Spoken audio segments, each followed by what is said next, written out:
Hi, my name is Rick Howell. I'm a TV guy, and this show is called Talk Back to Television. It's about the business of television, how we make the programs, how we distribute the programs, and mostly how we pay for the programs. Because if we can't pay for the shows, there's nothing to watch. Stay tuned.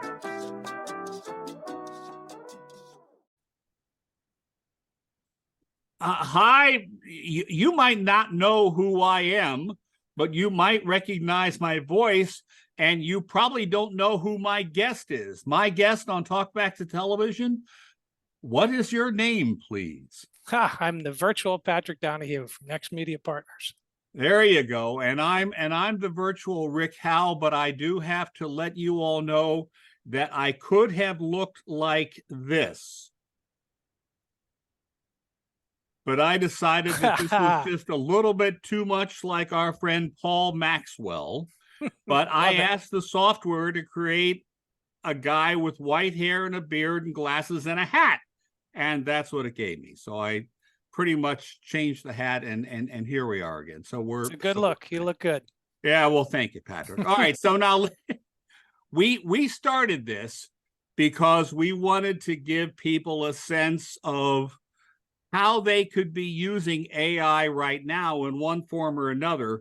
But let's start. You actually asked me the question, so I'll ask it back at you. What is Chat GPT? It is not the same as AI, is it?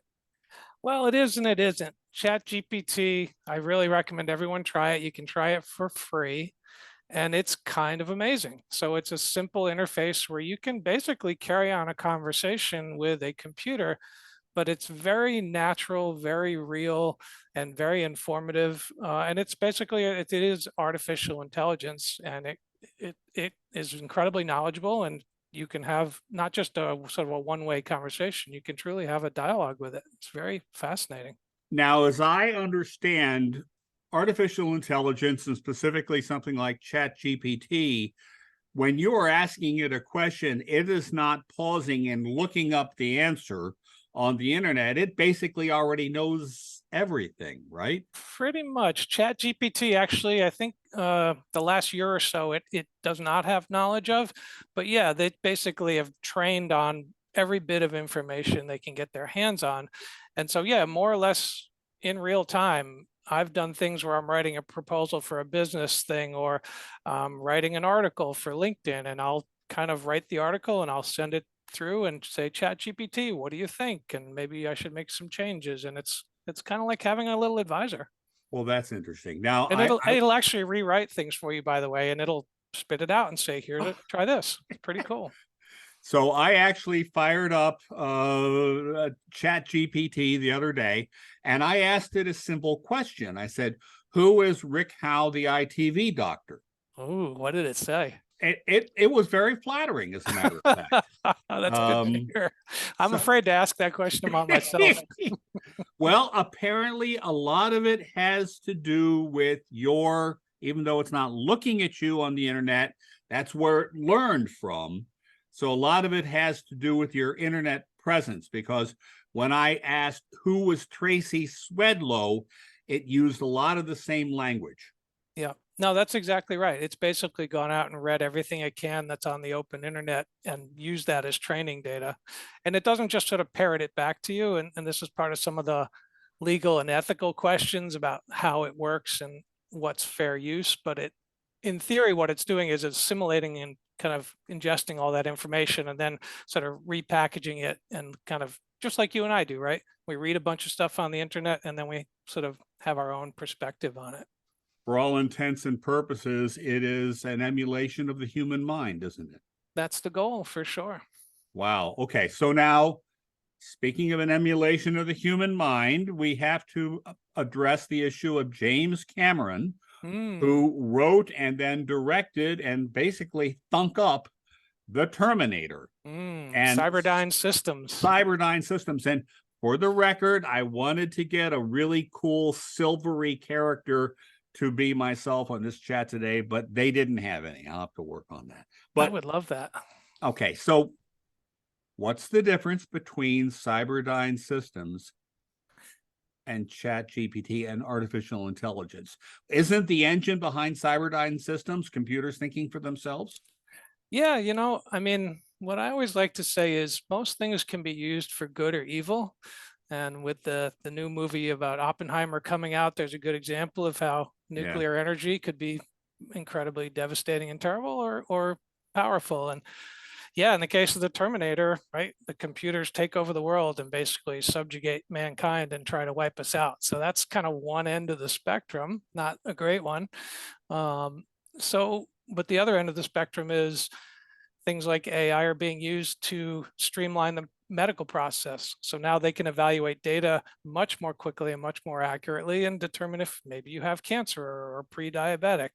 So, again, I think technology is sort of agnostic, but it's very much a hotly discussed topic at the highest levels of Google and Meta and others as to what guardrails need to be put on this technology to make sure that, that the Terminator doesn't come after us one day.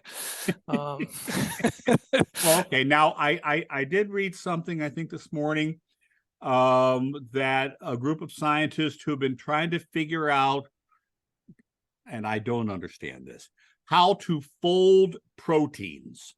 mm, And they couldn't do it with people doing modeling, but they fed it into AI. And AI, of course, was able to replicate everything it needed to do in the 220 million different variations. mm. Okay. But the key is the folded protein can lead to new vaccinations and new cures and a lot of important medical technology at the lowest level, at what you and I, or what I refer to in our business as kind of the plumbing that makes it all work. If you think of AI as the plumbing that makes stuff work, it makes it maybe a little bit less terrifying.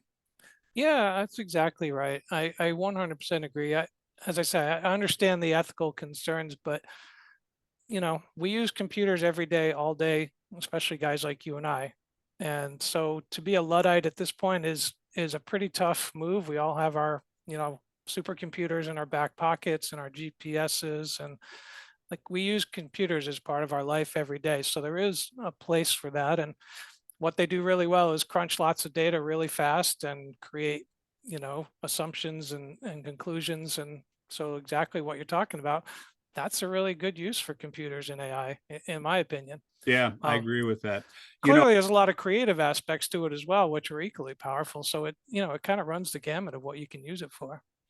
I was talking with a friend this morning, in anticipation of the next election cycle. There's going to be a lot of fake videos out there, and Joe Biden said the cocaine was mine. And two things I think help with that. Number one, if everybody has just a little bit of skepticism about something that sounds maybe a little off, but then understanding how the stuff works.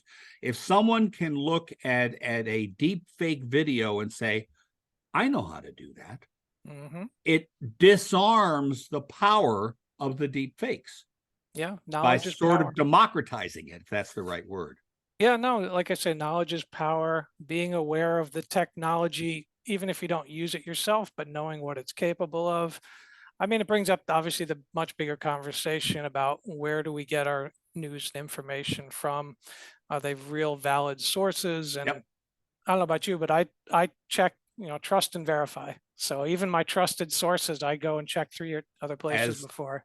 as do I, but you know what? You and I have are maybe a little bit more facility with the tools True. than a lot of people do. Okay. Yeah.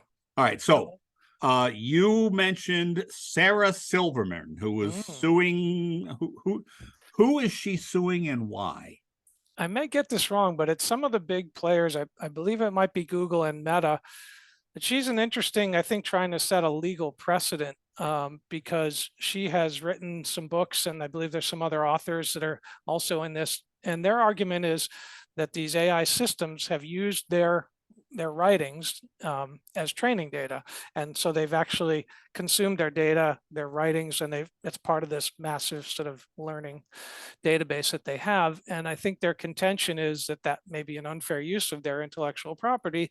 And also to the extent that, they're not just reading it and interpreting it, but they're actually retaining it, I think raises some really interesting legal questions, right? Which it's not really about Sarah Silverman. My guess is it's about setting a legal precedent of what is an appropriate way for these companies to be able to have access and use other people's intellectual property. It's a But really interesting question. I could read Sarah Silverman's book, and some of that information would stick.